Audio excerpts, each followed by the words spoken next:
He spearheaded the college to obtain the highest grade A in NAC reaccreditation process during second cycle in 2015 as steering committee coordinator and autonomous status of the college in 2012. Dr. Aloysius is an external examiner of University of West of Scotland, is a member of BOS and BOE in Bangalore University and various reputed institutions. Is a member in Innovation Forum of Confederation of Indian Industry. Sir has 28 years of teaching and corporate experience.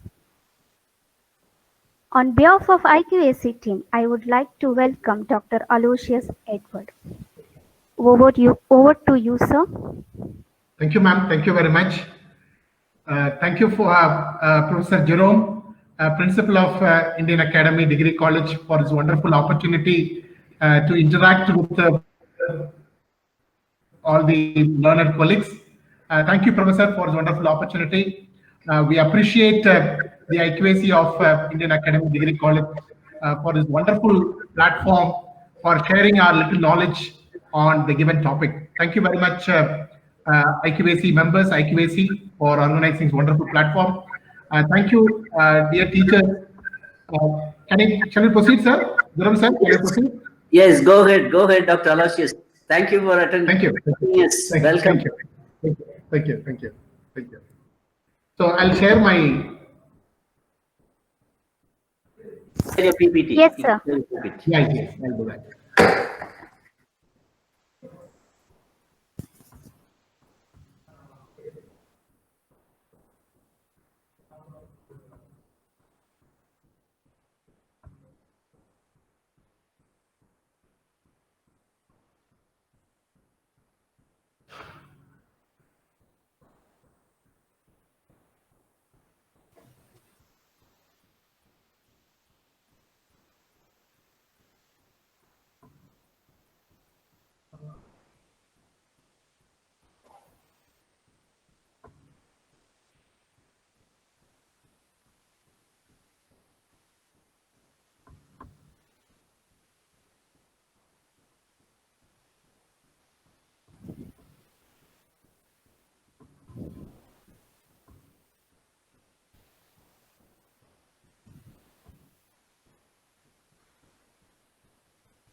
Sir, you have to share again, sir. Yeah, I'm doing it. 1 minute. Little takes time. I don't know.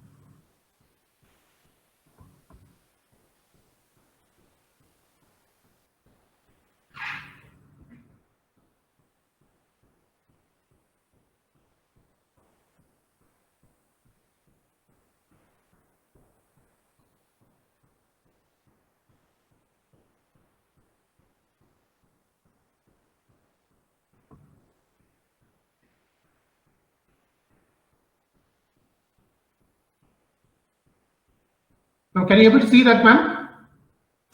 No, sir. 1 minute. Can you able to see now? No, sir. 1 minute. Yes, sir. Now.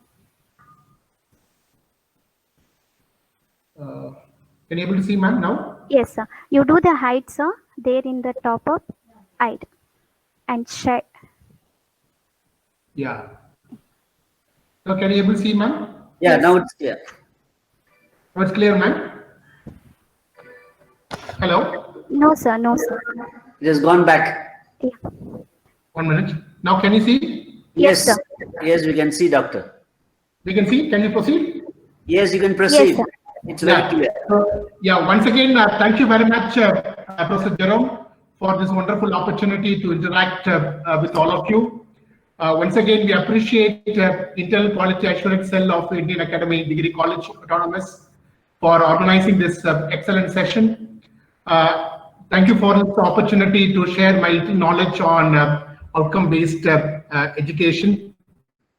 This is the, I just wanted to overview on traditional and outcome-based education. I just want to brief you on need and principles of outcome-based education. And then I just brush you through the Washington Accord, the graduate attributes of graduates, And let us look at the outcome-based learning framework and the pedagogy, and then we'll conclude because the limited time we can share this a little knowledge on outcome-based learning. As all of us know, higher education is central for developing ideas, innovation, knowledge creation that empower individuals on one side and help the other country to move forward. So higher education is a foundation for developing human resource of any nation. As all of us know, we are in the fourth industrial revolution. The first industrial revolution was a shift from human labor to the mechanical labor through use of water and mechanical power. The second industrial revolution was driven by electrical power for massive production. And the third industrial revolution was driven by internet, information technology, and automated manufacturing that we all had experience of this internet and information technology revolution.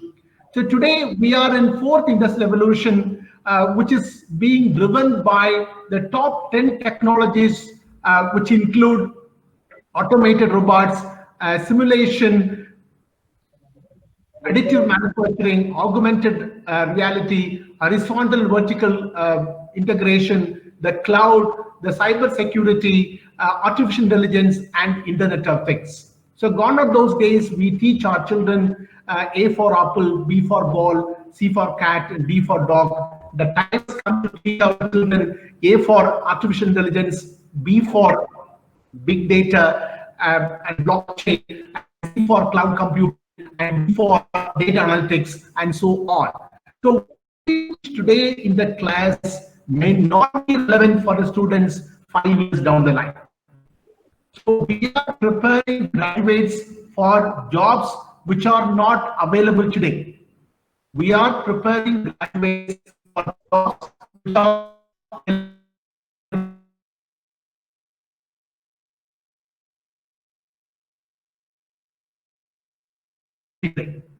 so is education institution should produce graduates to cope up with the technological development. So that require tremendous amount of skill. That's what we talk about as skill and initiatives. So that critical thinking, communication, and capability that focuses on National Education Policy 2020. So whatever we teach today in the classroom may not be relevant for the students when they go for the work today, because a lot of changes is going to happen due to this invent of fourth industrial revolution. So what we want our higher education institutions is to focus more on skill-based education. That is what we talk about in National Education Policy, and that's what here we focus on outcome-based education. So nowadays, the society has interest and concern about the education because it is directly or indirectly the investment in education.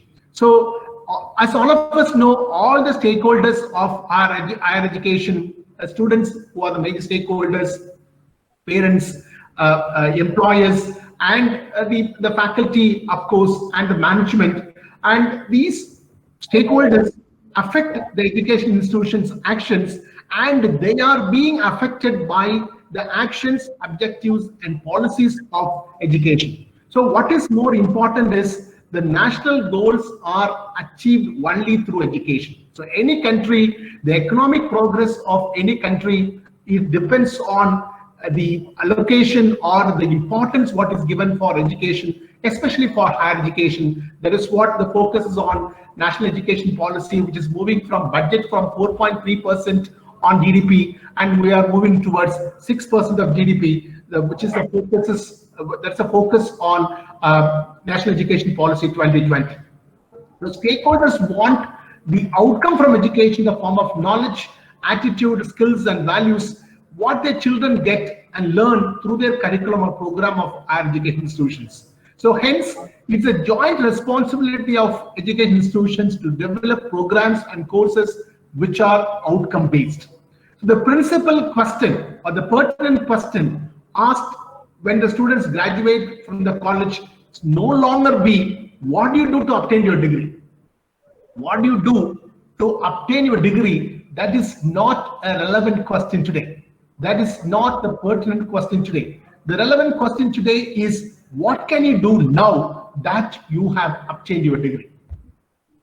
The question today is what can you do now that you have obtained your degree?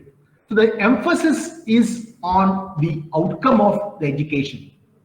The three dimensions of quality education system, as all of us know, we focused more on input of system. That is what the resources, infrastructure, the financial resources, all that we focused on earlier, because the entire focus is on input of system.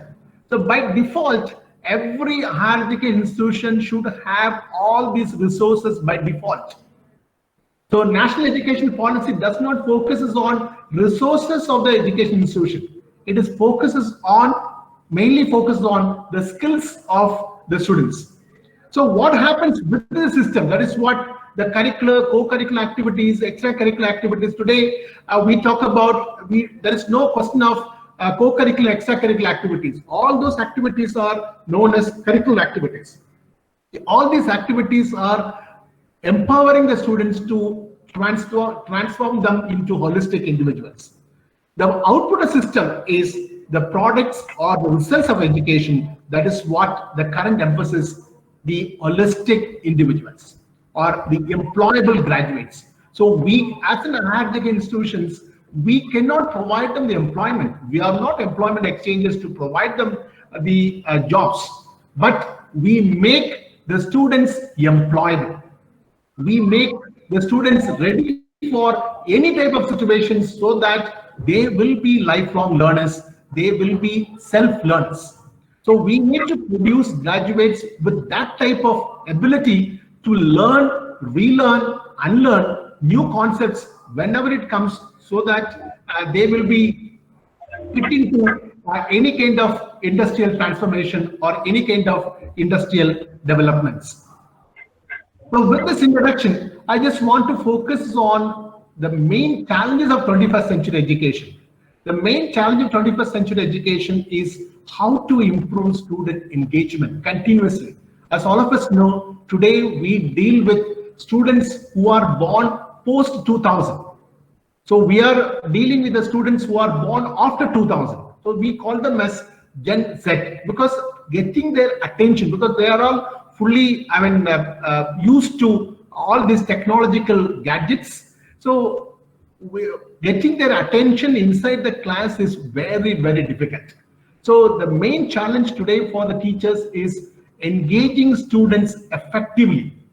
There is the biggest challenge that every teacher faces, not only in higher education, in school education also. And how to equip the students with 21st century knowledge, skills, and attitude. That's what we talk about: critical thinking, problem solving, and multidisciplinary capability. So a student is not only focused on science, and he has to focus more on arts and literature. That's why the entire MEP focuses on developing students as holistic individuals. So how we can develop students with 21st century knowledge, skills, and values and attitude, that is an important challenge before all of us. And how to allow the continuous improvement in curriculum and incorporation of better open education resources and more effective teaching. How far we can update our syllabus in commensurate with the changes in industry requirements. So whenever we talk about the industry academia gap, the industry academia gap was there, is there, will be there. So the industry academia gap cannot be reduced. It can be, the gap can be narrowed down. The gap will be there, the gap can be narrowed down by incorporating all the changes in the curriculum, so that the students become highly employable.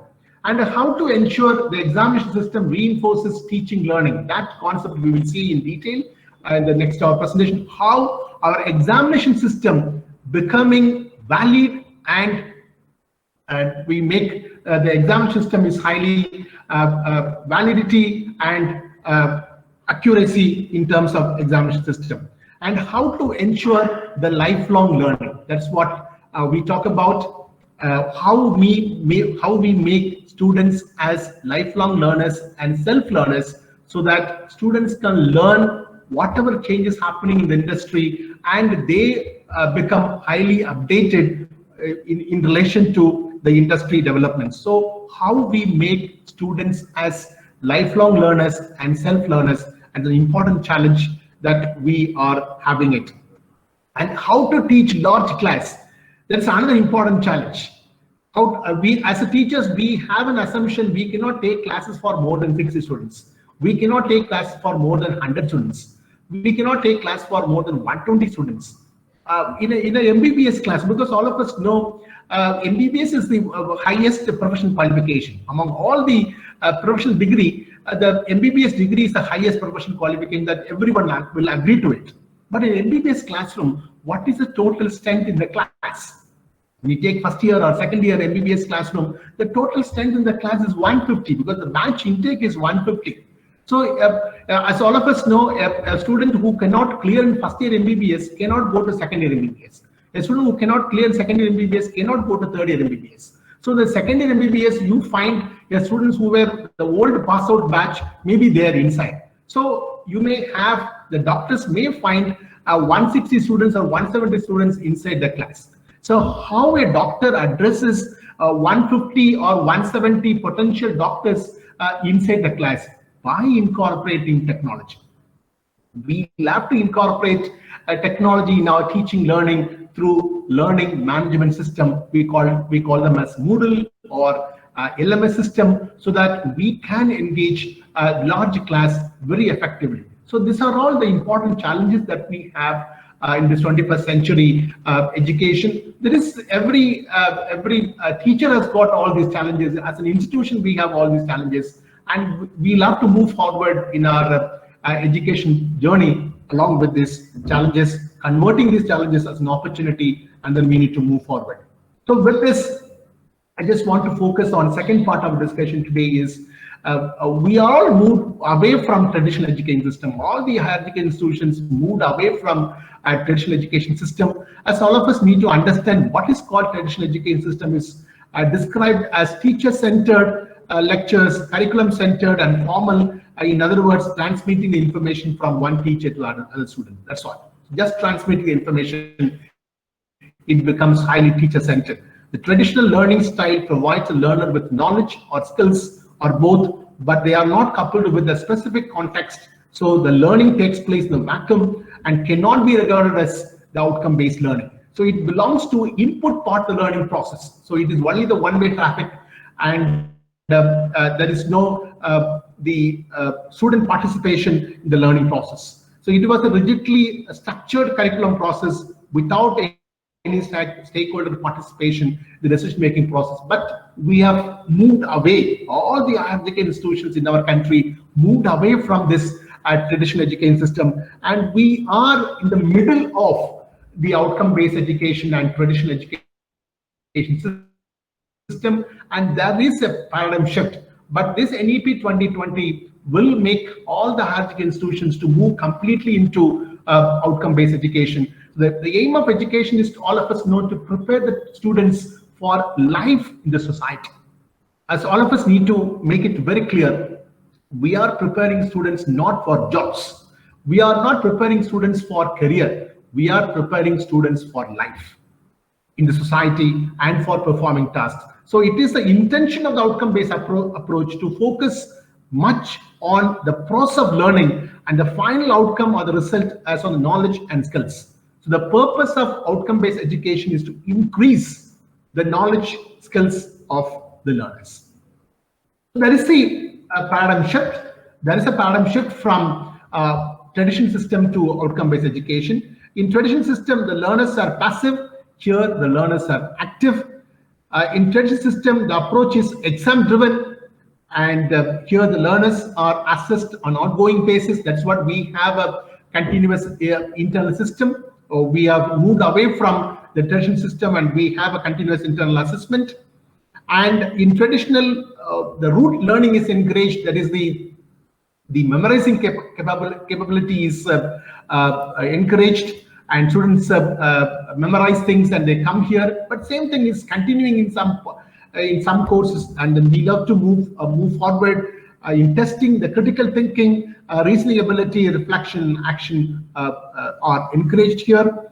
The syllabus is content-based and divided into units here. The content is integrated, learning becomes highly relevant and connected to the real-life situation. That's why we are incorporating the changes that happen in the industry and connecting to the real-life situations today. Learning is textbook worksheet-bound or teacher-centered. Here, the learning becomes learner-centered. The teacher facilitates and constantly applies the group work and teamwork to consolidate the new approach. In traditional system, the teachers see syllabus as a rigid and non-negotiable, but today the learning programs are seen as guides that allow the teachers to innovate and to be creative in designing new programs and new courses today. And the teachers are responsible for learning in traditional system, and motivation depends on the personality of the teacher. But today, the learners take the responsibility for their own learning, and they are motivated by feedback and affirmation of their wants. So the outcome-based education is a student-centered curriculum design and instruction model that focuses on what the students can actually do after they are being taught. That is what we need to understand. So we are describing what is the destination the student has to reach. So that destination is called the outcome. So no traveler can travel without knowing the destination. No traveler can travel without knowing the destination. So we need to know the destination where we'll have to travel. So that destination is called the outcome. So that destination cannot be fixed by the teachers alone. It has to be fixed by all the stakeholders, that is the teachers, management, employer, and the alumni. So all the major stakeholders come together and set the destination where the students will have to achieve that. So that destination is called the outcome. So the focus is shifted to the students from the teachers. The outcome-based education is the learner-centered education. It is on learning, not on teaching. So we need to focus more on learning. The focus is not on teaching.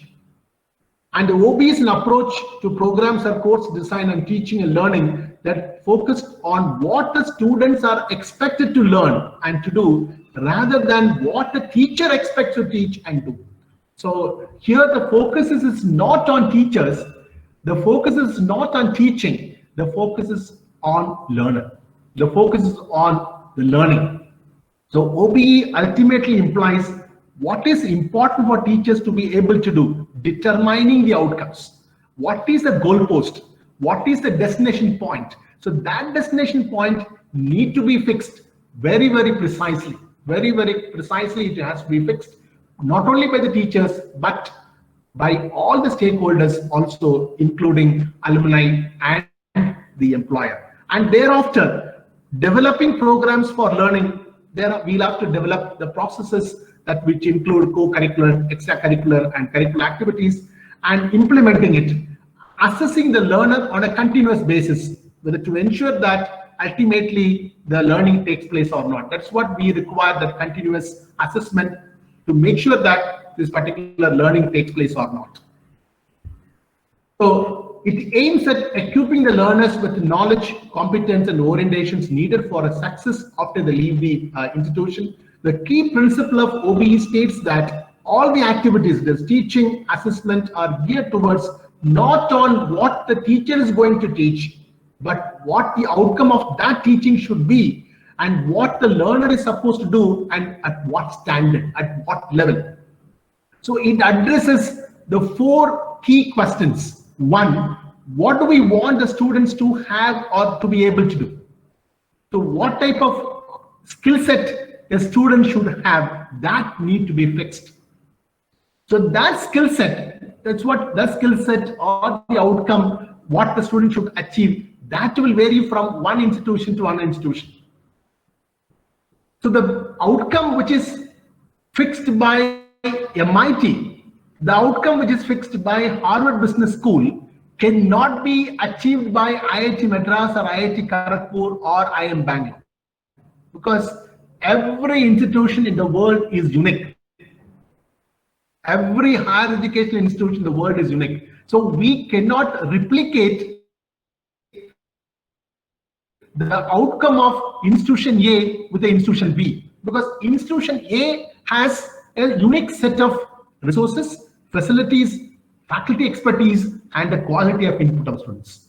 So the quality of the input of students, the resources, faculty expertise are entirely different from one institution to another institution. So the regional level or the city level engineering colleges cannot replicate IIT Madras or IIT Kharagpur, because the IIT Madras, IIT Kharagpur has got its own facilities, its own resources, their own faculty expertise, and the quality of the input of the students. So, for example, IIT Madras or IIT Delhi or IIT Mumbai or IIT Kharagpur, when we see the JEE score, last year, when you look at the JEE score, more than 83 students have got 100 percentile. So JEE score, as all of us know, 100 percentile. So there is no percentage, it's a percentile, 100 percentile.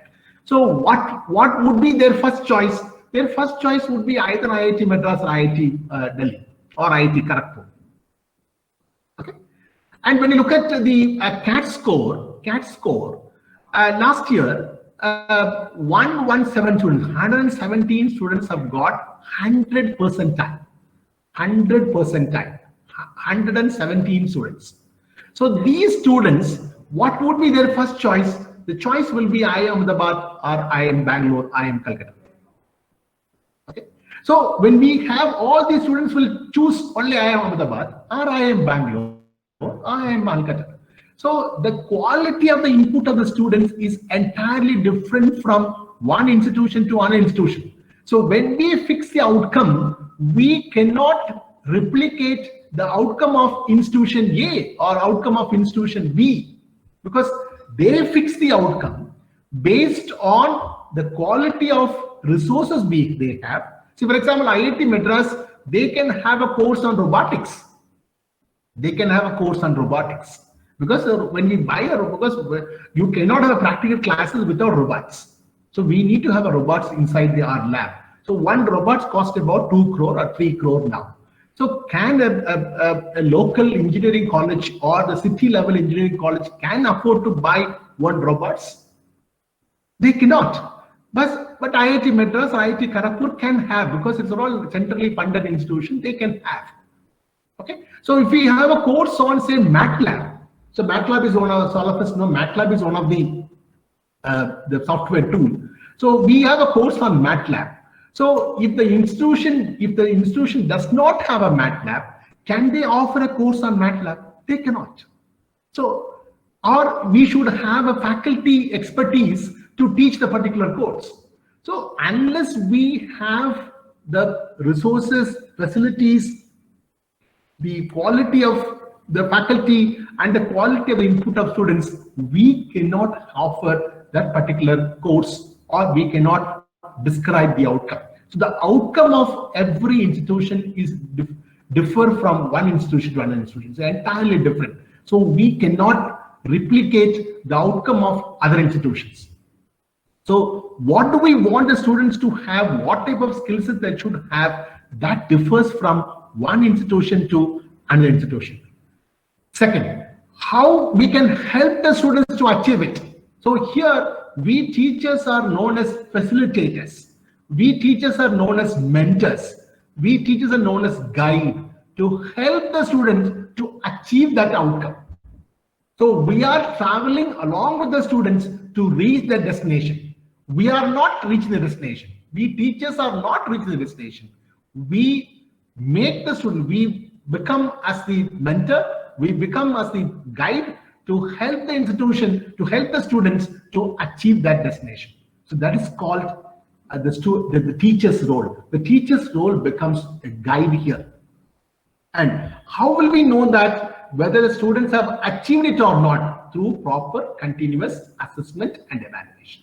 So assessment and evaluation are entirely different, but we use this term very often. but we use this term very interchangeably. But assessment is entirely different from evaluation. Assessment means the process of collecting data on students' competence. Assessment means the process of collecting data on students' competence. So we may have the term examination, we may have assignment, we may have a quiz, we may have the lab report, we may have an internship. All these are all the process of collecting data on students' competence. That is called assessment. What is called evaluation? Quantification of students' competence based on collected data. Quantification of students' competence based on collected data is called the evaluation. So evaluation is entirely different from the assessment itself. So on what basis, say for example, we say we give the assignment, say we give 10 marks, and some students get say 5 marks. A student who gets say 8 marks, that particular student who gets 10 out of 10, he may not come to you. He may not come to the teacher to ask the teacher on what basis he's given 10 marks. A student who gets 4 marks or 3 marks, he will never come because he knew that his performance. A student who gets 8 marks or 7 marks, surely he will come. On what basis I am given 8 marks or 7 marks, and what basis that particular student is given 10 marks. So as a teacher, we need to provide a proper feedback. That is what we call it as the rubrics. The rubrics is set of criteria that will describe the quality of the student's performance. So that criteria is called the evaluation. On what basis the student is assessed and what basis the student performance is quantified, that is called the evaluation.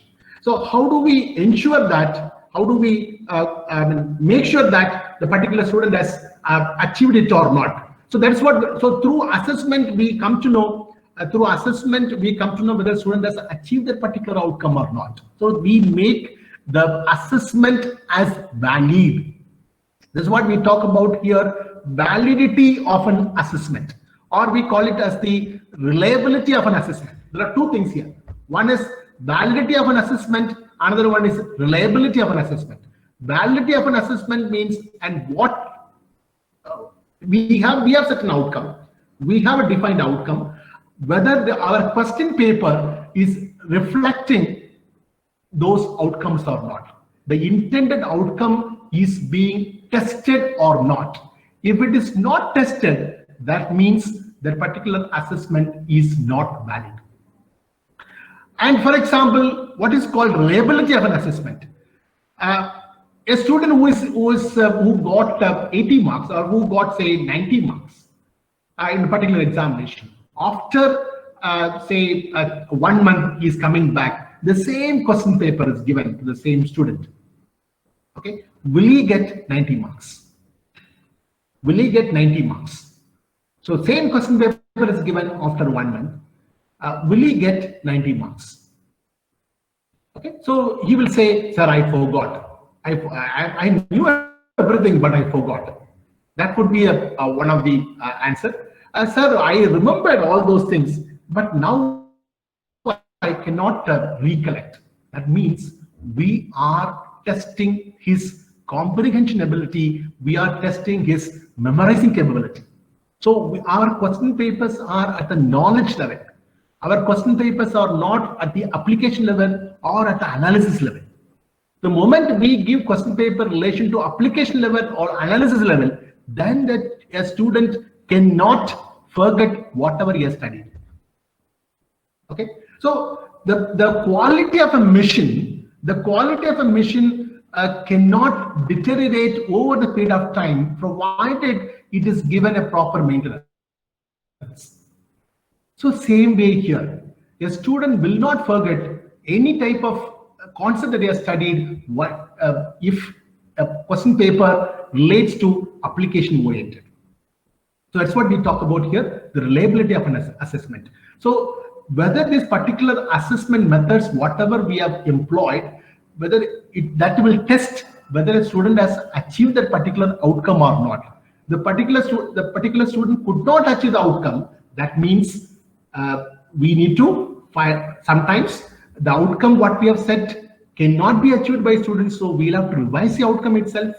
Or sometimes the activity that we have planned could not achieve that particular outcome, so we need to close the loop. So there may be so many reasons, so we need to find out the reason, and we need to close the loop. That's what we call it as the continuous quality improvement, or that we call it as the reinforces teaching learning. How far our assessment reinforces teaching learning. So we need to revise our activities, sometimes we need to revise our outcomes, we need to revise our assessment methods if the student could not achieve that particular outcome. So this the outcome-based education is not a one-time process. So it is a continuous process. So it is not that the institution adopted outcome-based education, and then we can say we have adopted outcome-based education and we cannot close the file.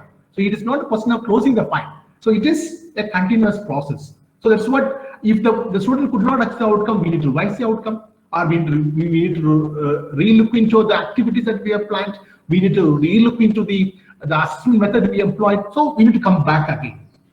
So it is a continuous process. So it is not a one-time process, it's a continuous process. So OBE addresses the key important questions that are: one, so what do we want our students to achieve it? That is what we call it the skill set. What type of skill set we are making our students developing into? Then how best we can help the students to achieve that particular skill set? How far as teachers, as a guide, as a mentor, to help the student to achieve that particular outcome? And what type of assessment methods we have, which is valid and reliable, having a proper evaluation rubrics, and making our assessment reinforces teaching learning, and having a continuous quality improvement that we call it as CQI. So then we look at what's the need for the outcome-based education. As all of us understand, every education institution, every education program has objectives and purpose to fulfill. The question is how to ensure the attainment of those objectives and purpose. Whether whatever the objective and purpose is set, whether we could achieve it or not. So for that, we require outcome-based educations. And then to meet the requirements of Washington Accord, and then especially we have signed an agreement in Washington Accord in 2014 by National Board of Accreditation, that is NBA. So as all of us know, we have currently we have two quality agencies we have in our country. One is National Assessment Accreditation Council and the National Board of Accreditation. But NEP 2020 describes about multiple quality agencies which is likely to come in the future. But currently we have only two quality agencies. One is NAC and this NBA. But NBA is a permanent signatory in Washington Accord, which we have signed in 2014. So all the MBA program, I mean especially the engineering program, management program, and pharmaceutical program, and hotel management program, which they go for NBA accreditation. This outcome-based education is very, very essential.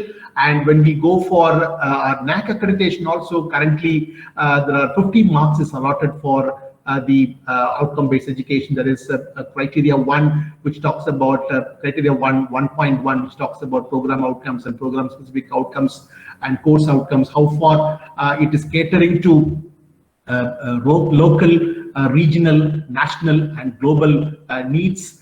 And then in 2 points, criteria 2, 2.6.1, 2.6.2, which is talks about the program outcomes and program specific outcomes, the attainment of the program outcomes and program specific outcomes and course outcomes, talks about which carries 50 marks. But unlike NBA accreditation, here is only 50 marks weightage, but NBA accreditation, which is having one full criteria, talks about the outcome-based education. So without implementing outcome-based education, it is not possible to get NBA accreditation. That is in the National Board of Accreditation, and its focus is building learner competencies, learner skills. So the focus is on building the learner skills, enhancing the students' skills, and we make the students as lifelong and self-learners. That's what more important today. Today, what is more important is what we teach today may not be relevant for the students 5 years down the line. So what is more important is our education should transform the students as lifelong learners, self-learners. So the outcome-based education is very much essential to make the students as lifelong learners and self-learners, to equip the students with the required knowledge and skills by the employers, as jobs can be moved readily from one country to another country. So what is more important today is their critical thinking, innovative thinking, creative thinking, and multidisciplinary capability are highly essential to take up any kind of dynamic jobs in the competitive world.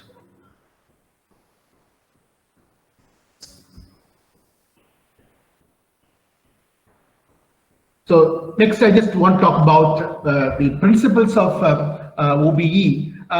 Sir, I'll take up the questions later, or should I stop? Hello? So you can continue, sir. Continue. Okay.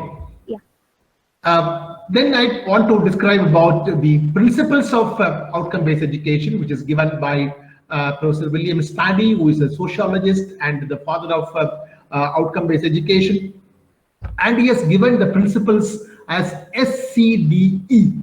S stands for student-centered, C stands for clarity in focus, D stands for designing down, E stands for exceeding expectations, and another E we have is expanded opportunities. So as per the William Spady, yes, student-centered. So the outcome-based education must be student-centered, the learner-centered education, and it focuses on the learner's mastery over a particular skill which is being demonstrated and measured. That particular skill has to be measured. And second is clarity in focus. That's what we discussed earlier. So what is that outcome the student has to achieve for each course, for each program? That need to be clearly defined. So not only by the department alone, but by all the stakeholders also, including alumni and employers. So it states that the teacher must be focused on what the student should know, understand, and able to do. And designing down. Designing down means what are the various activities, including curricular, co-curricular, extracurricular activities that help the student to achieve that particular outcome. Designing down. Designing down means what are the various activities, what are the various assessment methods that help the students to achieve that particular outcome. So once this has been done, all the related decisions that are made ensuring that their desired results to be achieved. There are two E. One E stands for exceeding expectations. So we cannot say we have students only from rural areas, we have students only from the village side, so we cannot set very high benchmarks. We cannot. So we as an institution, as teachers, we need to set the highest level of performance. It states that teacher must set very high and challenging standards for a student so that they can get engaged and they can get engaged deeply in learning. So as we have discussed earlier, we cannot replicate institution X outcome with the institution Y, because every institution is unique, that we have discussed. But at the same time, we cannot set a very low benchmark, very low standards. So we need to set very high benchmarks, very high standards, so that students are highly engaged. So when we set very high benchmarks, very high standards, as teachers, as department, we need to provide countless opportunities, countless chances, expanded opportunities. As all of us know, we address not homogeneous class, we address heterogeneous class.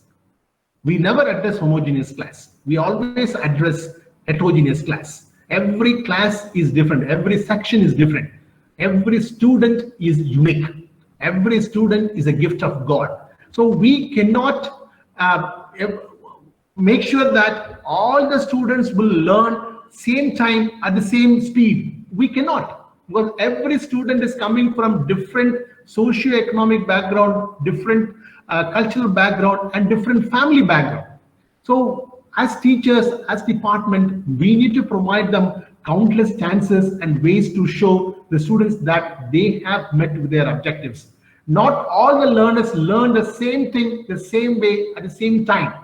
However, the expanded opportunities can help the students to achieve the high standards. They help the students to learn what is mostly needed for the time and hour.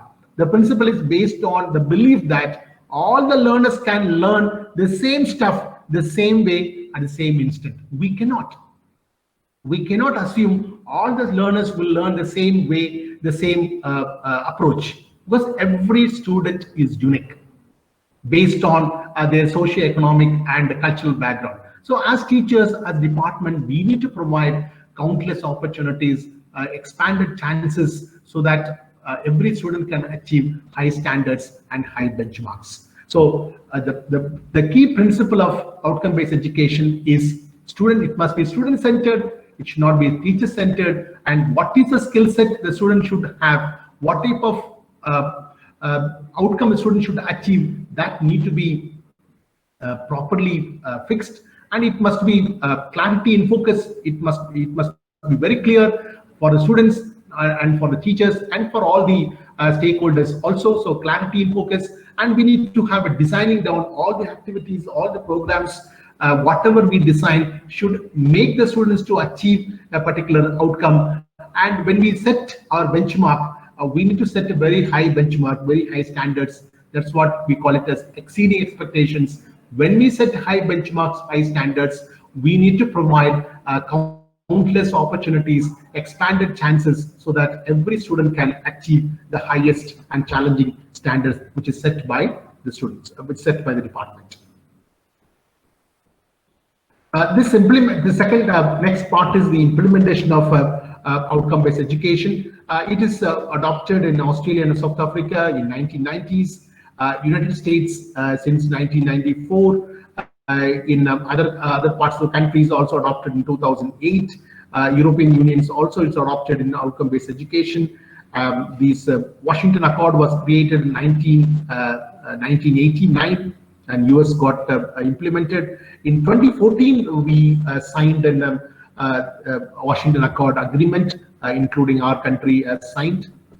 In 2014, National Board of Accreditation was a permanent signatory of outcome-based education. So that's why we talked about the outcome-based education. Past 2 years, we have been talking about very frequently, and NEP also focuses more on outcome-based education and skill-based education. As all of us know, the accreditation is very much, when we go for NB accreditation is very much required, and currently when we go for NAC accreditation is very much required.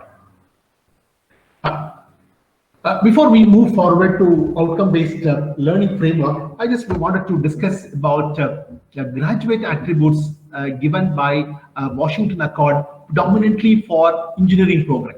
It is predominantly for engineering program, but these 12 graduate attributes provide the base, provide the foundation for determining program outcomes, program specific outcomes, and course outcomes. So though this graduate attributes is for engineering program, other programs like arts and science, pure science, and humanities, and commerce and management can take as a base, for defining the program outcomes and program specific outcomes. There are 12 graduate attributes. It's a universal global graduate attributes. So whenever we define our program outcomes and program specific outcomes, we need to keep in mind these graduate attributes. There are 5 graduate attributes which are domain dependent, 7 graduate attributes which are domain independent. There are 5 domain dependent skills and 7 domain independent skills.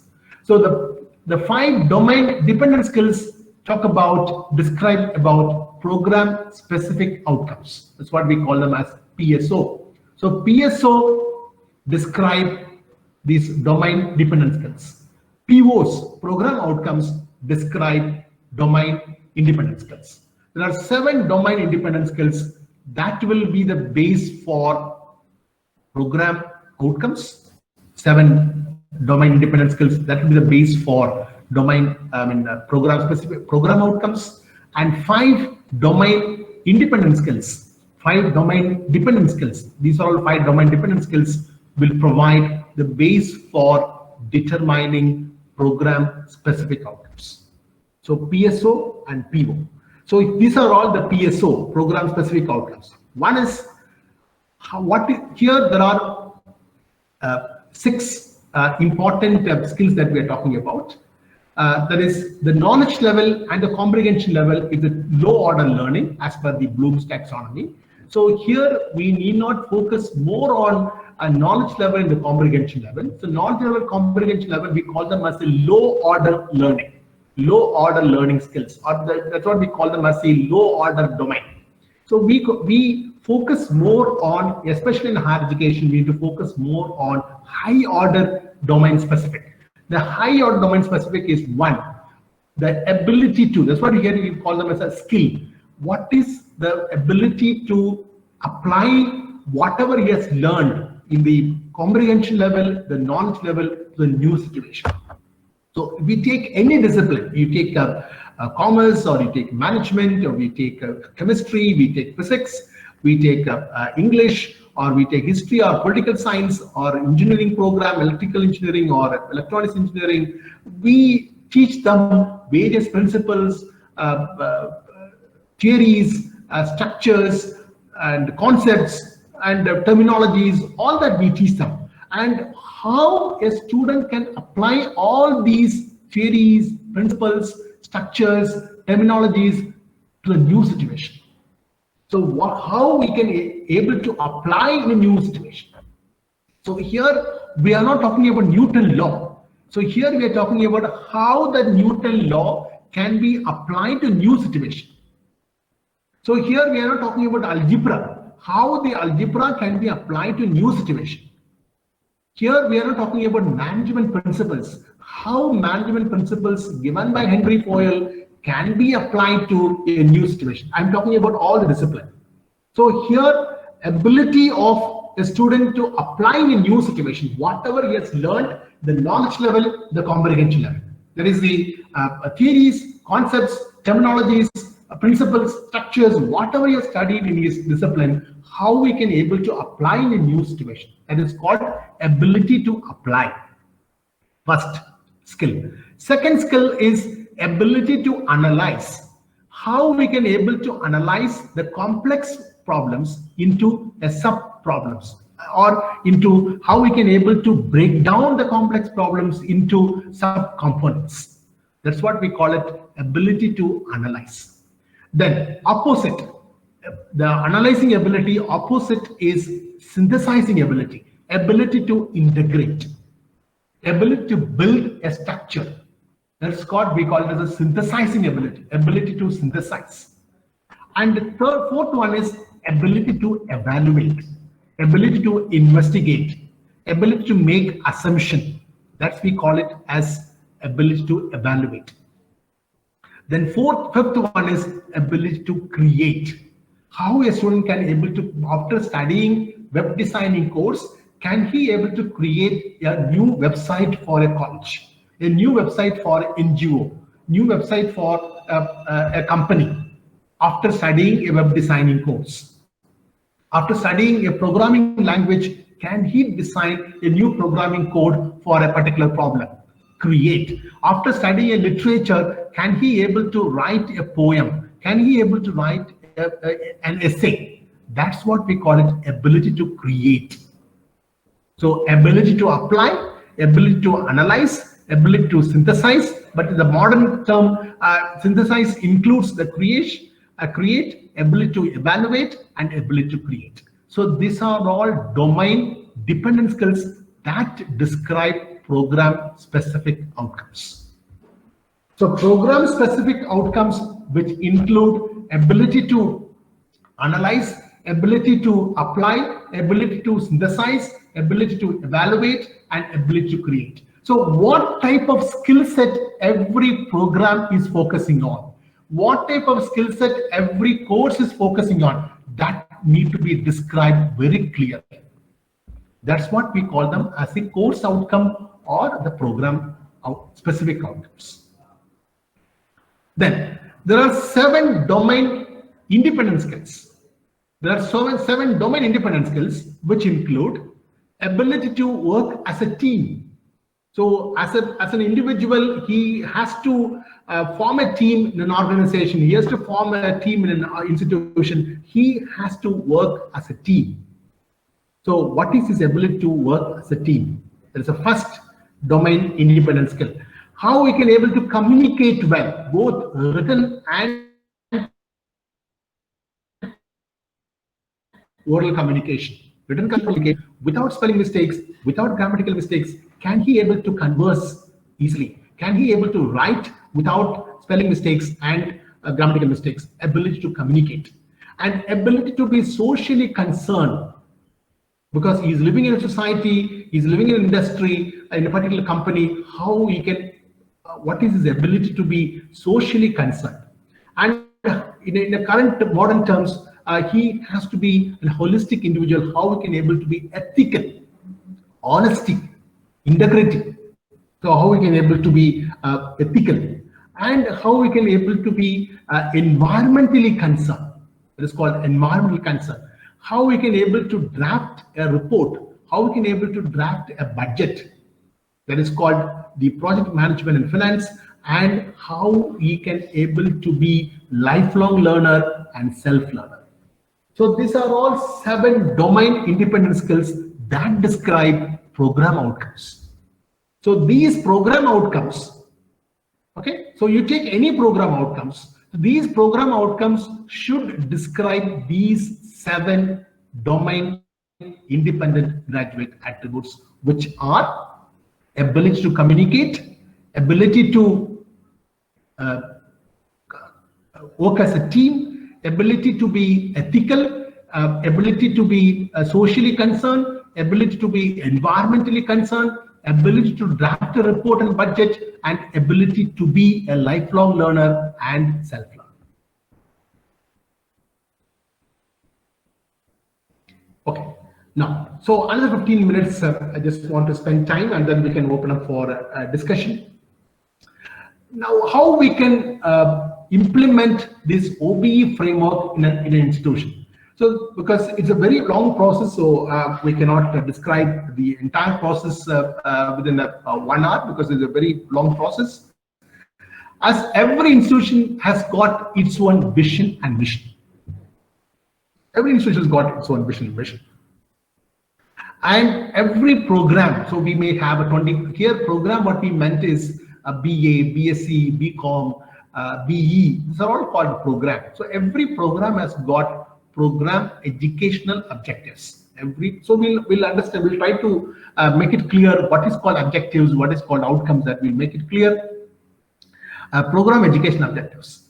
Then we have program specific outcomes and program outcomes. So program specific outcomes, we have seen there are 5 graduate attributes, which are domain dependent skills that describe program specific outcomes, and program outcomes, which are 7 graduate attributes, which are domain independent skills, that is called program outcomes. Then every course, every subject that we have is called course outcomes. And then we have we can have a unit outcome, we can have a lecture outcome. So for example, a particular course may have, say, nobody will take more than 60 hours, because 4 credit means it has got 60 hours, 3 credit means it has got 45 hours, 2 credit means it's got 30 hours, because 1 credit is equal to 15 hours for lecture hours. For practical hours, it's doubled. So if it is called a 3 credit paper, it is called 30-45 hours. So we don't take 45 hours. We may take, say, between 30 to 35 hours we may take. So what is the outcome of each lecture? So 35, for example, you have a unit. So you have, say, 4 units we may have. So each unit has got, the first unit has got, say, 7 lecture. So after completing 7 lecture, the unit outcome has to be achieved. So the attainment of lecture outcome Attainment of lecture outcome implies the attainment of unit outcome. Attainment of unit outcome implies the attainment of lecture outcome. Attainment of lecture outcome implies the attainment of the program specific outcomes and course program outcomes. Attainment of PSO and PSO implies the attainment of program education objectives. In turn, the mission of the department or mission of the institution is achieved. So it's called bottom-up approach. That is lecture outcome, unit outcome, course outcome, program specific outcome, program education objectives, and the mission of the department or mission of the institution. So we call them as the bottom-up approach. Let us see one by one in detail. What is called vision and mission? Let us have a relook into the term vision and mission. As all of us know, we use these terms very frequently, but nevertheless, let us look at the term very closely. The vision describes the futuristic statement that the institution or the department would like to achieve over a period of time. So what is a futuristic? That we cannot achieve, say 5 years or 10 years, we cannot achieve. Very futuristic statement that the institution or department would like to achieve over a period of time. Over a period of time would vary from 10 years to 15 years. So what example is given here? Create industry-ready computer science graduates. It's a computer science department vision statement I've just given there. Create industry-ready computer science graduates for the present need of software industry. The vision is very clear. When you define your vision statement, that must be very clear. It must be very simple. Create institution-ready computer science graduate for the present need of software industry. So we don't talk about the other industry. So we talk about only the present need of the software industry. And our School of Management, our MBA program has gone for the international accreditation by ACBSP USA. As all of us know, any kind of international accreditation, it talks about more emphasis given on outcome-based education, because unless we are clear with our program outcome and program specific outcome and course outcomes, we cannot proceed further with the the outcome-based. We not go for international accreditation as we have here for MBA accreditation. So we have gone for international accreditation by ACBSP for our MBA program. Though we had a vision and mission when we went for accreditation 3 years before, and last year we got accredited. The past 5 years we have been working on that, and we got accredited for 10 years by ACBSP, internationally accredited. So when we went for accreditation, we have redefined our mission statement. We have redefined our mission statement. So we made it very clear to develop future leaders enriched with purpose, professionalism, and ethics. So students who are really purposeful, professional, and ethical. And mission statement essentially means to achieve the vision. These are the ways to achieve the vision. So vision is a futuristic statement. The mission statement is a ways, means to achieve that vision.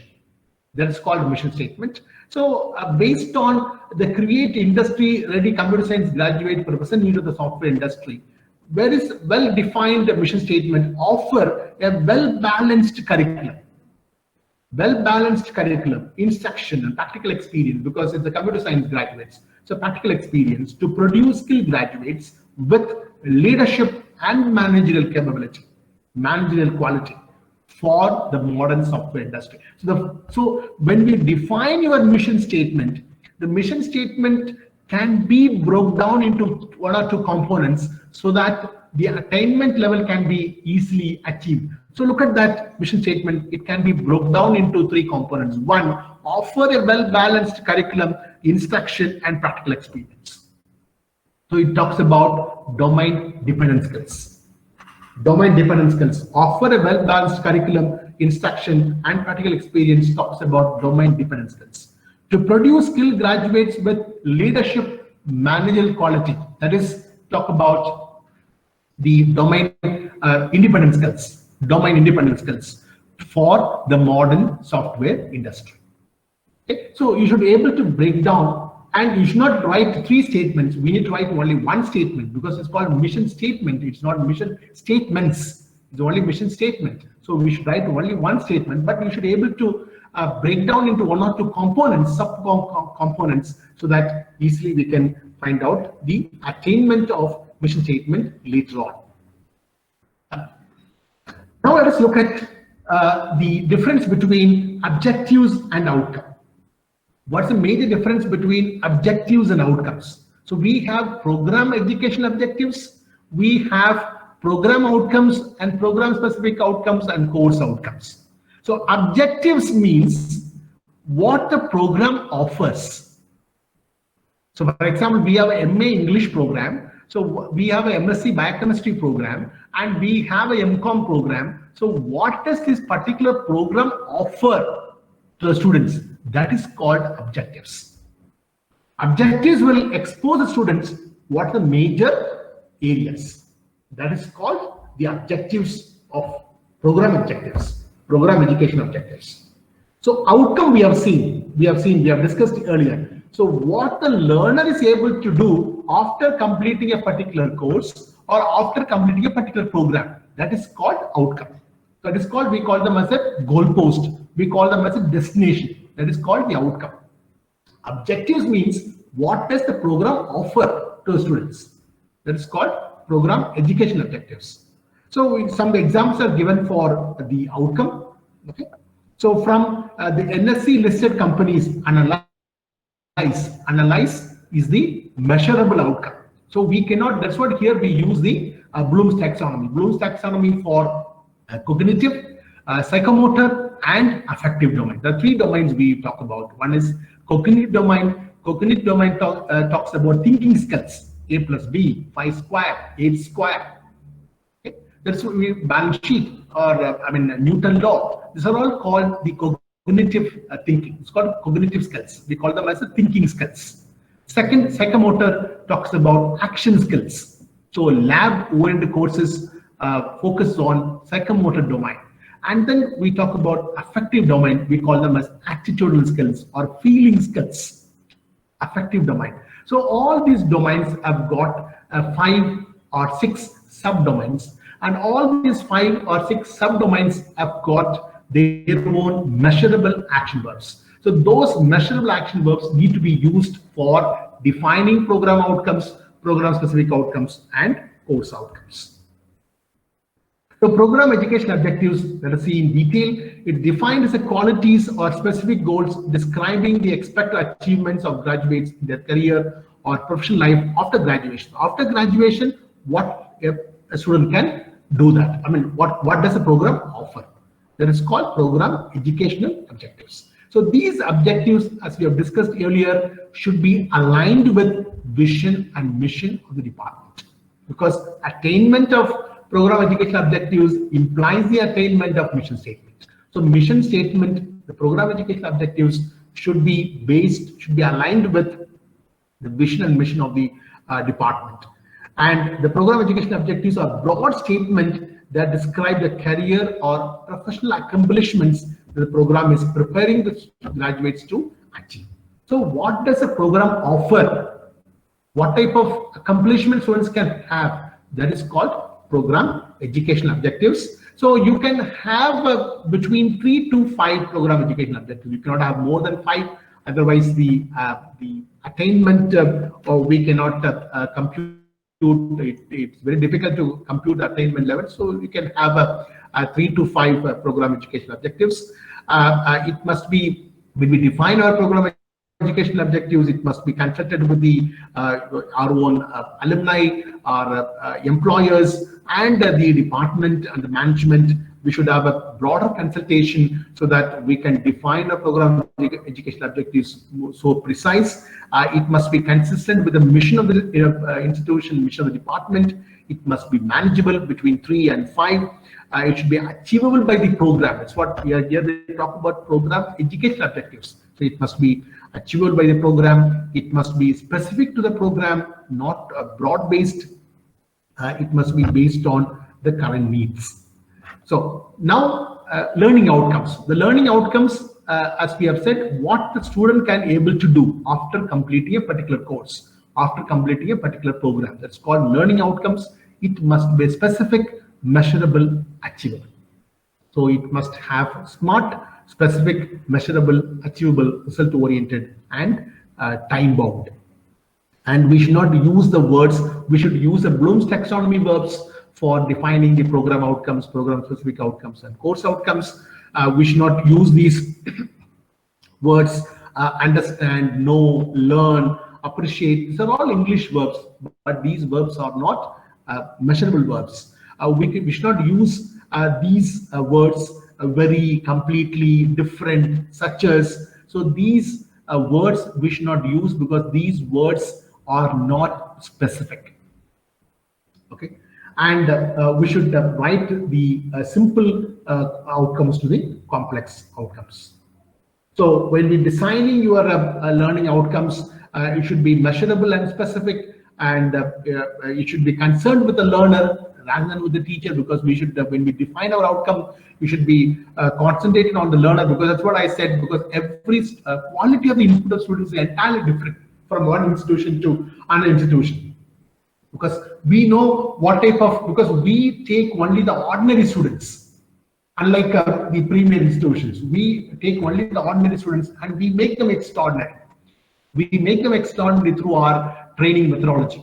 So we don't take extraordinary students in our class. So we recruit, or we take only ordinary students, we make them extraordinary. So we know our learners, we know our students. So based on the learners, based on the students, we need to define our outcomes so precisely, and should not be formulated with the vague statements like students will understand, appreciate, learn. These are all the verbs are not specific. They are not verbs which are measurable verbs. They are all English verbs, but they are not measurable verbs. So we need to take Bloom's taxonomy verbs for cognitive domain for all the theory courses, for psychomotor domain for all the lab courses, and if at all we have any social responsibility courses, we can take verbs from the affective domain. So these learning outcomes have become increasingly important in the areas of assessment, accreditation, and accountability with the higher education, because when we go for assessment accreditation, these outcomes are very, very essential. Defining the learning outcomes will make it easier to check for understanding and learning achievement with students, both in class and outside the class. We can easily find out whether students have achieved it or not.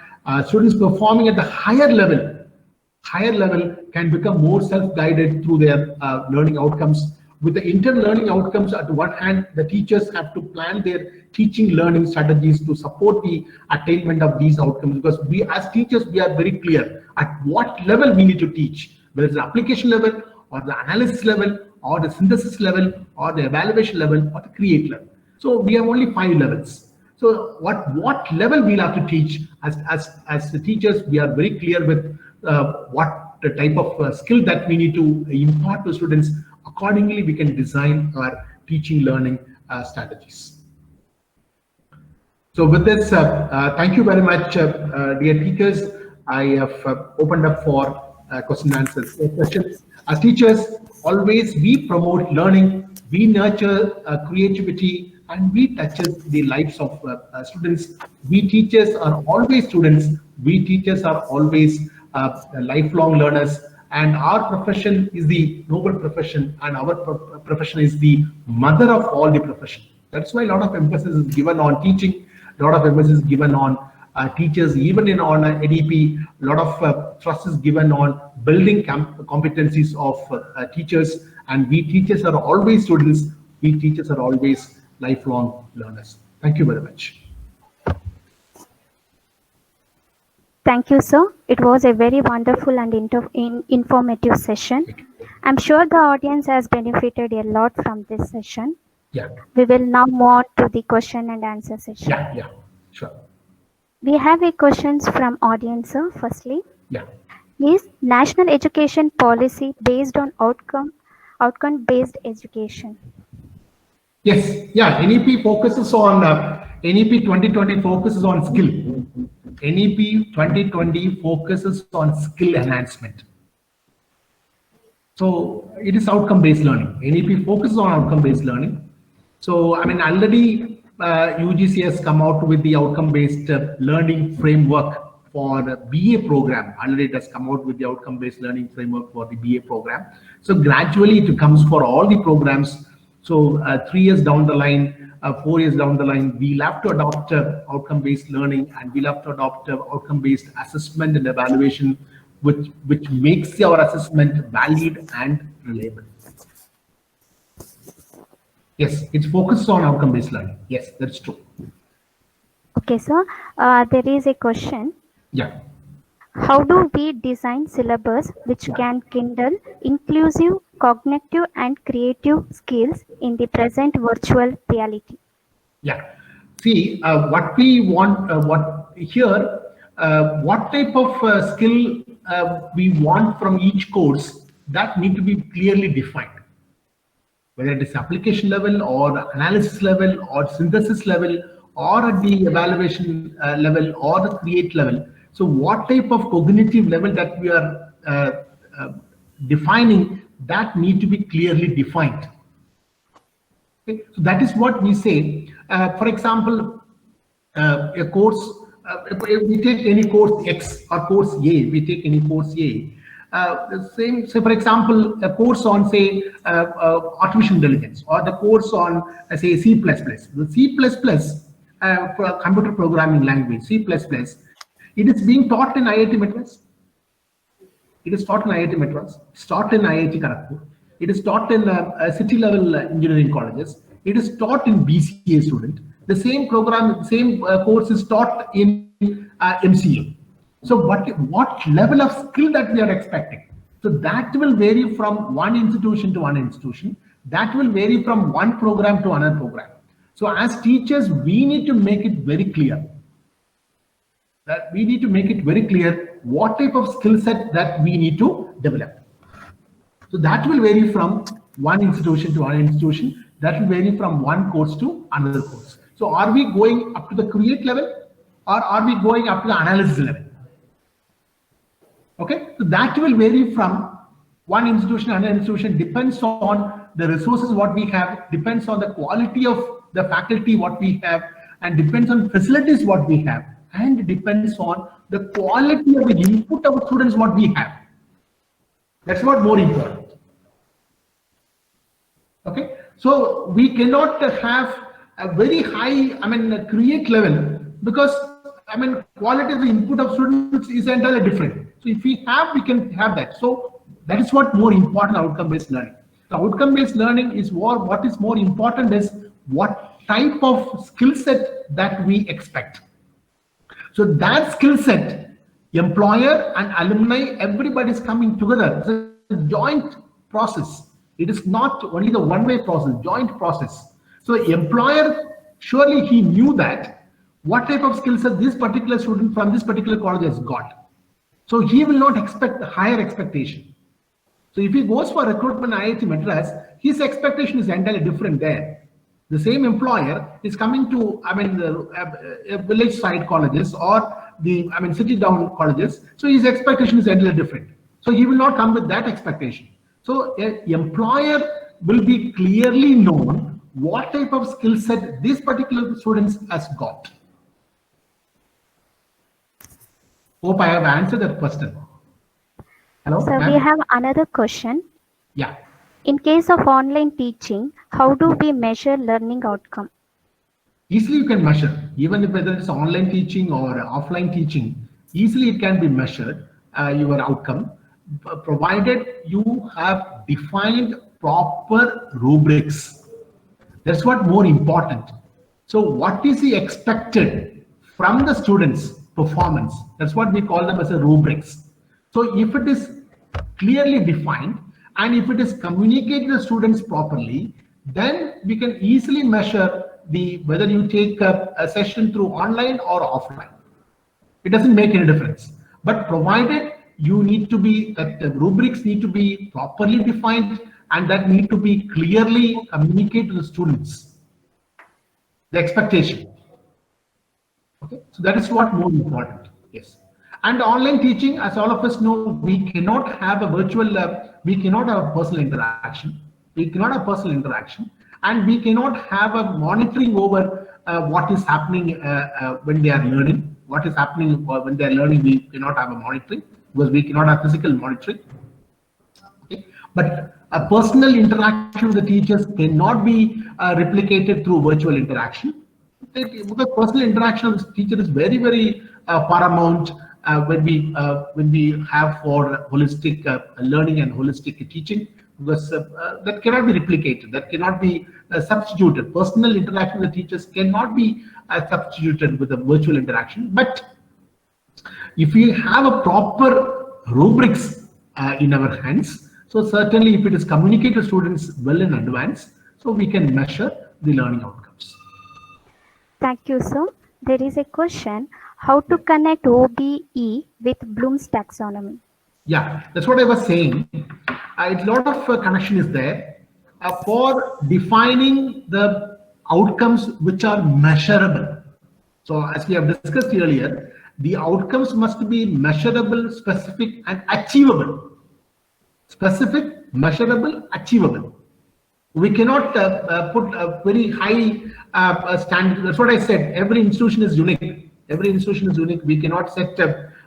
We need to set very high benchmark, very high standards. But at the same time, we need to look into the quality of resources, the quality of the input of students. And we need to set our outcomes. It's called achievable outcome, and it must be specific outcome. That's what we call them.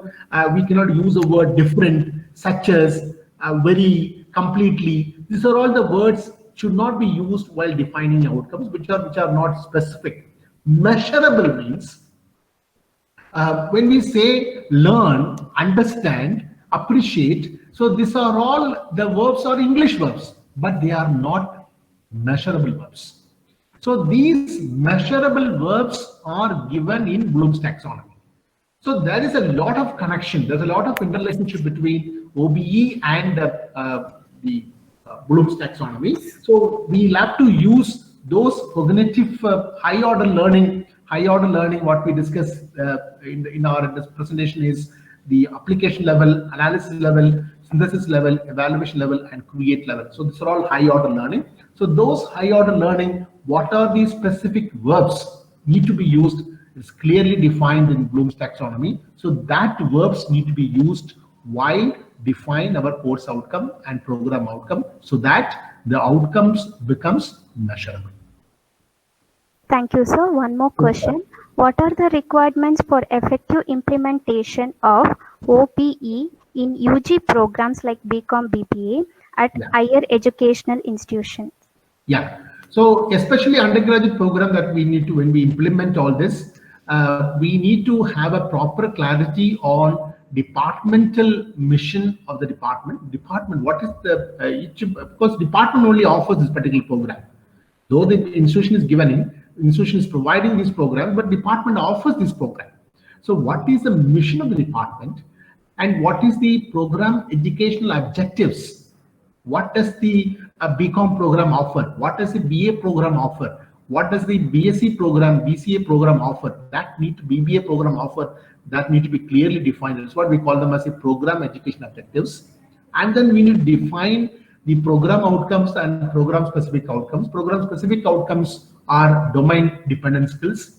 Program outcomes are domain independent skills. There are those 7 graduate attributes. So those outcomes need to be properly defined so that it can be implemented properly. The moment it is getting implemented, we cannot close our file, as we have discussed earlier, because we got implemented. We cannot close our file because it's a continuous process. It is not a one-time process. At the moment we get implemented, yes, we can close a file. It's not. See, it's a continuous process. So we need to have a proper assessment that is a valid and reliable assessment, and then we need to have a frequent calculation, attainment of these outcomes, whether it is attained or not, because the moment we fix our course outcome, program outcomes, our work is not over. We need to find out the attainment of those course outcomes. How many students have attained these outcomes? How many students could not attain these outcomes? If the students could not attain these outcomes, we need to find out the reason for not attaining these, non-attainment of these outcomes. So once we find out the reason for not attainment of outcomes, we need to have a proper continuous quality improvement cycle. So it is the continuous process that reinforces teaching learning. So it's a continuous process. Okay? Yeah. Thank you. So undergraduate programs, these three things need to be very clear. Mission of the department, program education objectives, and program outcomes and program specific outcomes that need to be clearly defined. And what is more important is the evaluation rubrics that need to be clearly defined.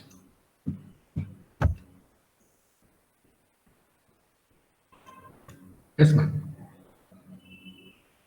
Hope I have answered that question. Hello? So there's a question. How does Yes, ma'am. the adoption of outcome-based curriculum framework suit in the context of different subject disciplines? Yeah. What is that, ma'am? Hello? So the Yes. question is, how does the adoption of outcome-based curricular framework suit in the context of different subject disciplines? Yeah. So that's what when you have a, see, for example, BA, especially in Karnataka, we have a triple major. In Karnataka, we have a triple major. BC, we have a triple major. When we define these programs, because each program is unique.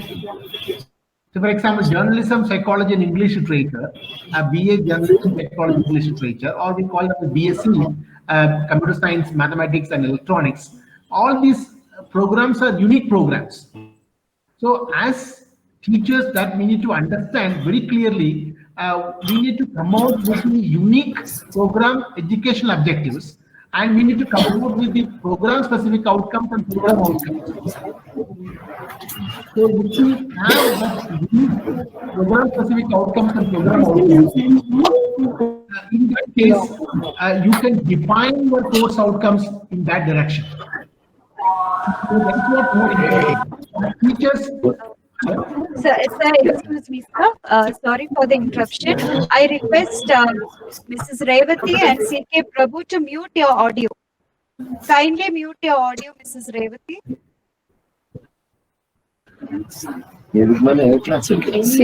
Kindly mute your audio, participants.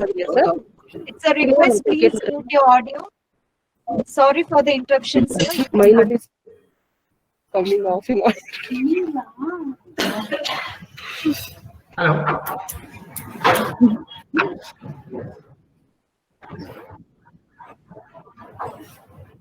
Okay. Hello. what happened? Yeah. Yeah. If we have these unique program outcomes and program specific outcomes, then we can define the course outcomes with measurable outcomes.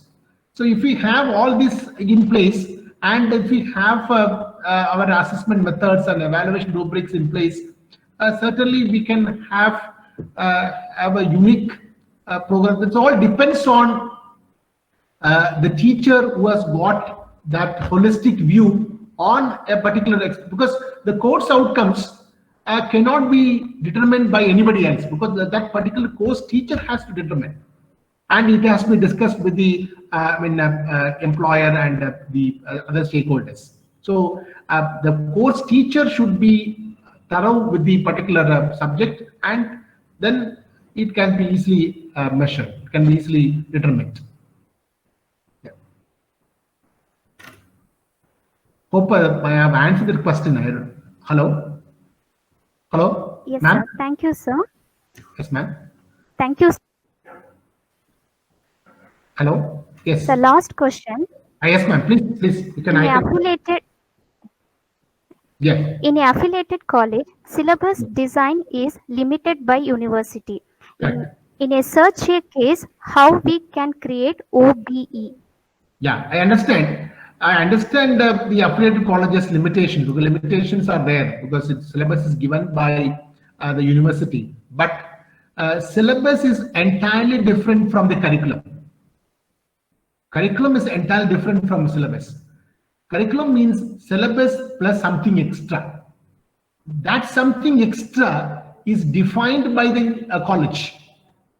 That the university cannot question us because it is given by there's something extra. For example, we offer the value-added courses, we offer certificate courses, we offer the training programs, we offer the capability enhancement programs, we offer student enrichment programs.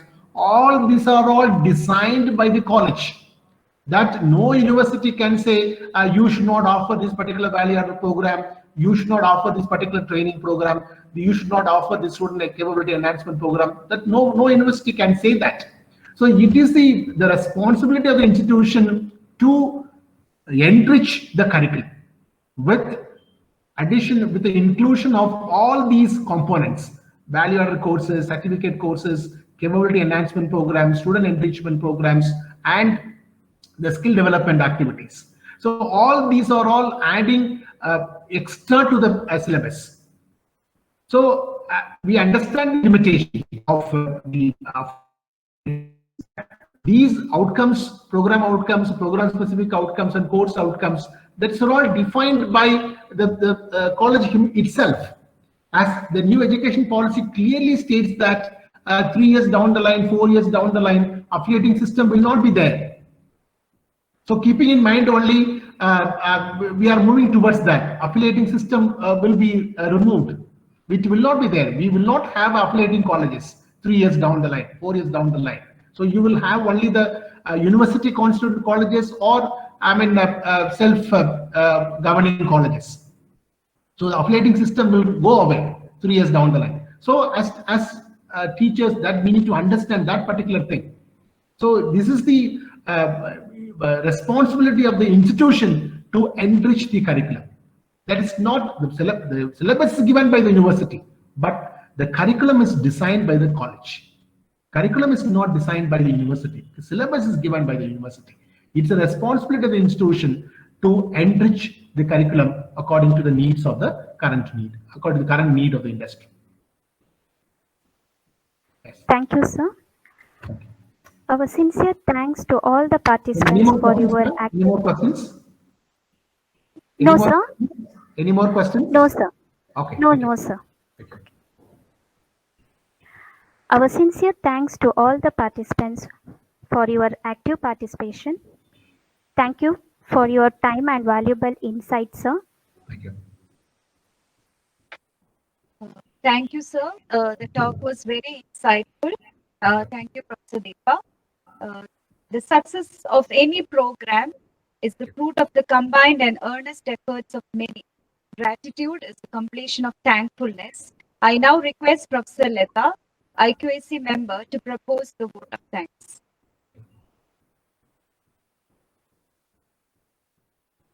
Thank you, ma'am. Good afternoon, everyone. On behalf of IQAC team, I extend my heartfelt thanks to Ms. Deepa Sayan, CEO, ADG Online Solutions Private Limited, for sharing her valuable time and experience on digital transformation for effective teaching with an excellent presentation. My heartfelt thanks to Dr. Aloysius Edward for giving excellent coverage on curriculum for outcome-based education. The session was excellent, extraordinary. Thank you, sir. Thank you, ma'am. A special thanks to Professor Geeta Bali, Accreditation Ambassador of UGC Paramash Mentor-Mentee Scheme. My sincere thanks to Dr. T. Somashekar, Chairman of Indian Academy Education Trust, for his constant support and guidance. A special thanks to our Secretary, Mrs. Bharati T., who is a driving force of Indian Academy Education Trust.